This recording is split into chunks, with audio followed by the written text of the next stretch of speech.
जंगल का सारा भोजन अपने अपने घरों में सुरक्षित रखा हुआ है।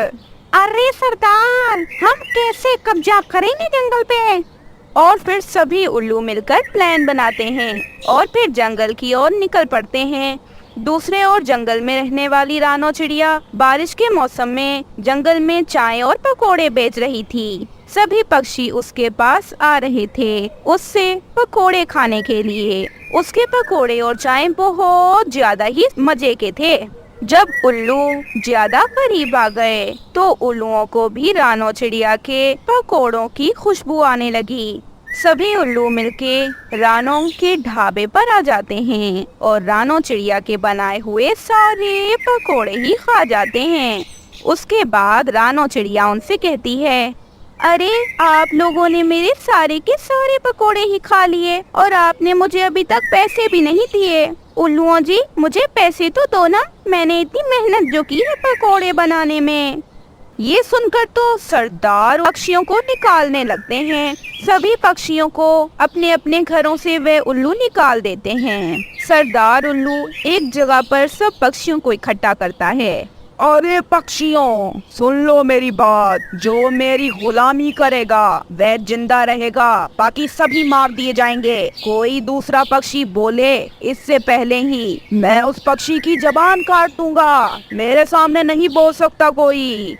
अभी सब पक्षी उसकी बातें सुनकर हैरान थे। कोई कुछ नहीं कहता, लेकिन काला कौवा कहता है, प्लीज हमें समय दें। मुझे सब पक्षियों से सिर्फ 5 मिनट के लिए बात करनी है। उल्लू सरदार, हमें इतना समय चाहिए। आपकी बहुत बड़ी मेहरबानी होगी अगर आप मुझे पक्षियों से बस 5 मिनट बात करने दें। मैं इन सबको समझा दूंगा, ये सुधर जाएंगे। ये आपसे बुरा व्यवहार नहीं करेंगे और आपकी हर बात मांगेंगे। आपके सामने अपनी चोंच खोलने की हिम्मत नहीं करेंगे।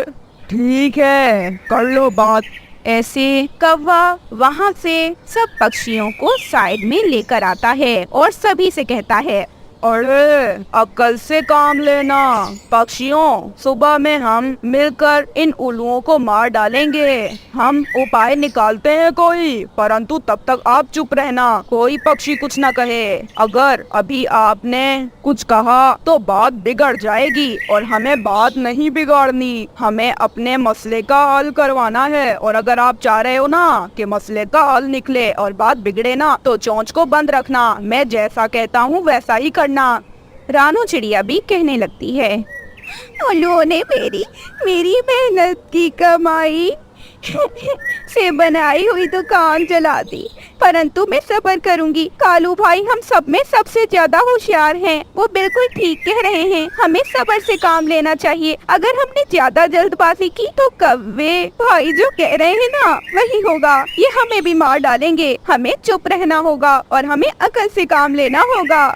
ऐसे कौवे के कहने पर सभी पक्षी ऐसा ही करते हैं। कुछ ही दिन बाद कालू कौवा सभी पक्षियों को इकट्ठा करता है और सभी पक्षियों से कहता है, समय आ गया है कि हम बदला लें इन जालिम उल्लुओं से। इन्होंने रानो चिड़िया के ढाबे को जलाया है और हमें हमारे घरों से बेघर किया है। हम भी इन्हें जला देंगे, जला कर मारेंगे, तड़प तड़प कर मरेंगे ये उल्लू।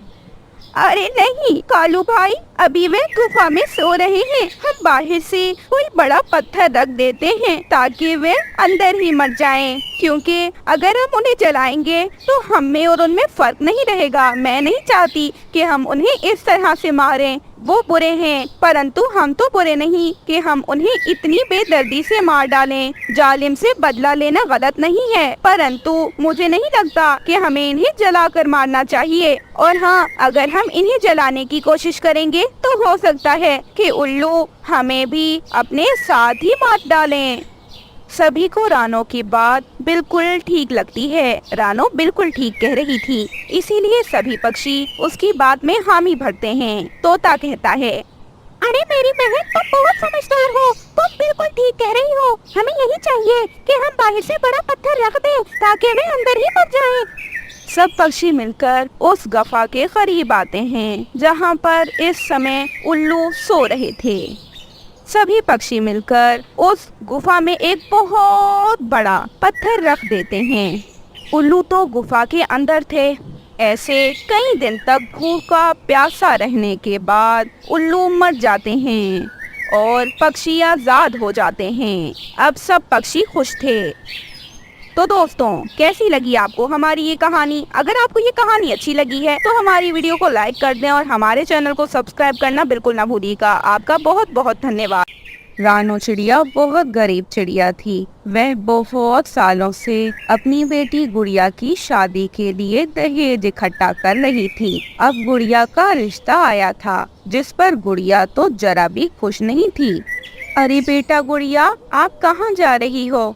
माँ, मैं नदी से पानी पीने जा रही हूँ। क्यों? आप क्यों पूछ रही हैं? कोई काम था क्या? हाँ बेटी गुड़िया, आज ना तुम्हारे लिए कुछ पक्षी आ रहे हैं। असल में बात ये है कि रिश्ते वाले आ रहे हैं आज। नहीं माँ, मुझे शादी नहीं करनी और पहले मैं नदी से पानी पी आऊं। मुझे बहुत प्यास लगी है, फिर आकर देख लूंगी। वैसे भी अभी तो मैं बहुत छोटी हूँ। आपको भी क्या जरूरत है, रोज कोई ना कोई बुला ही लेती हैं आप। बेटी बहस न किया कर, मैं तेरे लिए भला ही सोचूंगी। मैं जो करती हूँ हमेशा तेरे ही भले के लिए ही तो करती हूँ। क्या पता मैं कब इस दुनिया से चली जाऊँ, मेरे बाद तेरा ख्याल कौन रखेगा? मम्मा, आपकी बातों का बाद में जवाब दे दूंगी, फिलहाल मैं जा रही हूँ। ऐसे गुड़िया चली जाती है।